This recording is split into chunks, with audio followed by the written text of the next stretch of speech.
Bupati Kutai Kartanegara. Saya persilahkan. Kutai Kartanegara. Pak Edi, bangun Pak Edi, sahur.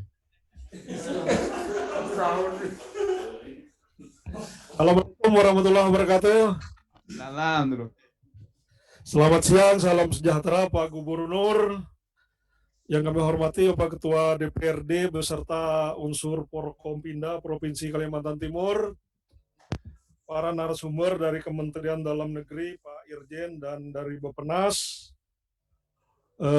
para peserta Musrenbang yang kami hormati.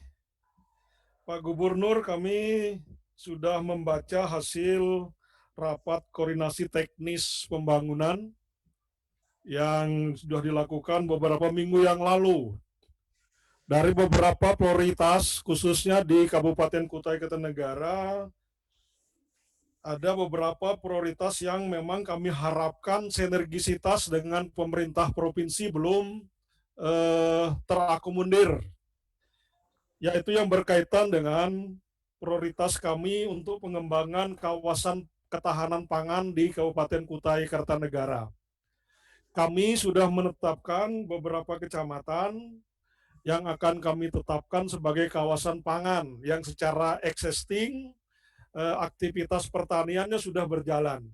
Hanya beberapa lagi yang ingin kita lakukan penguatan berkaitan dengan beberapa infrastruktur, khususnya kita ingin mewujudkan pada kawasan-kawasan pertanian yang full mekanisasi, Pak. Kami sudah menetapkan kawasannya Kecamatan Morangkayu, Kecamatan Loah Kulu, kawasan 3 kecamatan yang terikat Sebulu, Muara Kaman, Tenggarong. Ini secara existingnya sudah berjalan. Sebagaimana kita ketahui bahwa statistik lebih kurang 43% kebutuhan beras Kalimantan Timur itu dari Kutai Kartanegara. Sehingga kami perlu nanti sinergisitas, dukungan untuk mewujudkan kawasan-kawasan pertanian ini bagian dari program ketahanan pangan. Kenapa ini menjadi fokus kami di Kabupaten Kutai Kartanegara? Salah satu kita ingin pemenuhan kebutuhan pangan di Kaltim ini paling tidak harus bisa disupport dari dalam wilayah sendiri.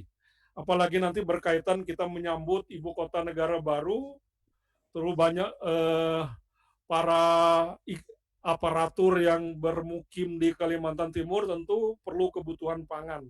Sehingga ini hal-hal yang kami menjadi prioritas yang kami harap bisa masuk di dalam sinergisitas di RKPD Pemerintah Provinsi Kalimantan Timur tahun 2021. Yang kedua, kami berharap sinergisitas karena kita tahu bahwa pandemi COVID ini nanti kaitannya dengan penanganan paskanya.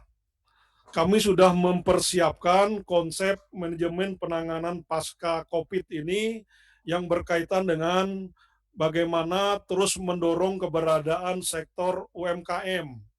Ini juga perlu nanti kami berharap sinergisitas dengan pemerintah provinsi, sehingga nanti hal-hal yang berkaitan dengan bagaimana pertumbuhan ekonomi kerakyatan itu bisa terwujud dengan baik, khususnya di Kutai Kartanegara dan pada umumnya Provinsi Kalimantan Timur. Kami kira ini Pak PLT Sekda yang bisa kami sampaikan, karena hal ini belum termasuk di dalam prioritas hasil rapat koordinasi teknis yang dilaksanakan. Sehingga kami menjadi perhatian ini. Terus tadi kami sepakat dengan yang disampaikan oleh Bapak Ketua DPRD Provinsi Kalimantan Timur. Sinergisitas itu yang berkaitan dengan layanan dasar, mungkin ini yang perlu nanti juga kita pikirkan bersama, sehingga nanti pola format yang berkaitan dengan bantuan keuangan saat ini harus dilakukan dengan baik perubahannya. Misalkan, saya usul di sini ada Pak Ketua DPRD Provinsi Kalimantan Timur. Kita tahu bahwa melalui aspirasi teman-teman DPRD yang dapilnya ke daerah masing-masing, juga kami berharap jangan keluar dari hasil musyawarah pembangunan yang sudah dilaksanakan di tingkat kabupaten maupun di tingkat provinsi yang belum bisa terbiayai. Artinya saya ingin menyarankan tidak ada kegiatan baru yang disampaikan yang berkaitan dengan aspirasi DPRD itu. semua dalam bingkai hasil musyawarah pembangunan, cuman yang belum bisa dibiayai pada tahun anggaran berjalan itu. Ini yang harapan saya, sehingga dari kondisi keterbatasan kekuatan kita, kekuatan di tingkat kabupaten, nanti disinergikan dengan kekuatan yang ada di provinsi, sehingga ada prioritas-prioritas yang memang bisa kita selesaikan secara bersama. Kami komit Pak Gubernur bagaimana mewujudkan Kaltim berdaulat di Kutai Kartanegara, khususnya berdaulat pangan, sehingga kami perlu mendapat dukungan dari Pak Gubernur berkaitan dengan khususnya ketahanan pangan di Kabupaten Kutai Kartanegara. Terima kasih. Assalamualaikum warahmatullahi wabarakatuh. Terima kasih Pak Edi. Tadi gambar Bapak stop, jadi seperti orang tidur, jadi mohon maaf sebelumnya.